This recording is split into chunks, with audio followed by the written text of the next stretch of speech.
Nokia TA1034।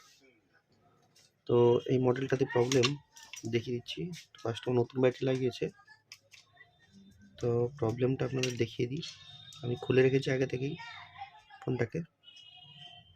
দেখুন লেখা দেখাচ্ছে নোকিয়া, লেখা দেখিয়ে স্টাক হয়ে যাচ্ছে। তো এটা কোনো সফটওয়্যার ইস্যু নয়।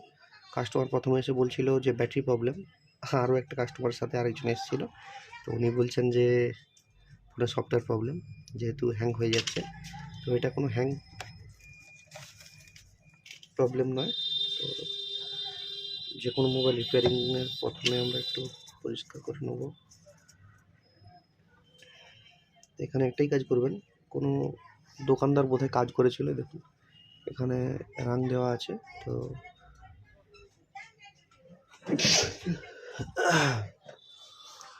এরকমভাবে রাং দেবেন না। তো এটা কিভাবে ঠিক করবো আমরা দেখিয়ে দেবো।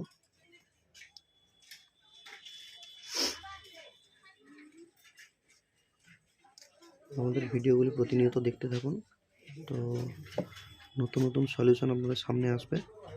আমি রিভলিংয়ের কিছু ভিডিও ছেড়েছিলাম, তো অনেকেই কমেন্ট করেছিলেন যে রিভলিং ঠিকঠাক মতো বুঝতে পারছি না।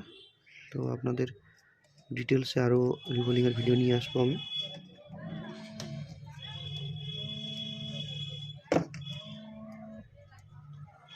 ঠিক এই জায়গাটিতে রাংটা রিভলিং করার জন্য একটু করে রাং দিয়ে লাগিয়ে দিচ্ছি।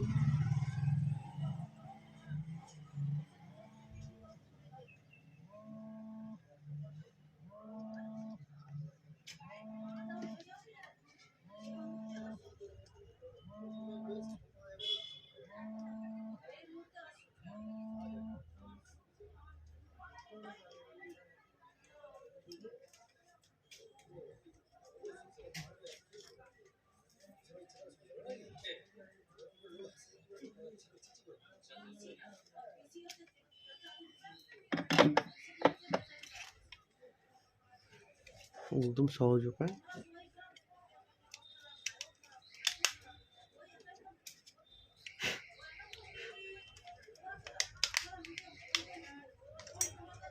তো কাস্টমার পুরনো ব্যাটারিটা ফেলে দিয়েছে, নতুন ব্যাটারিতে আমি দেখিয়ে দিচ্ছি। দেখুন মোবাইলটা পুরোপুরি অন হয়ে গেছে।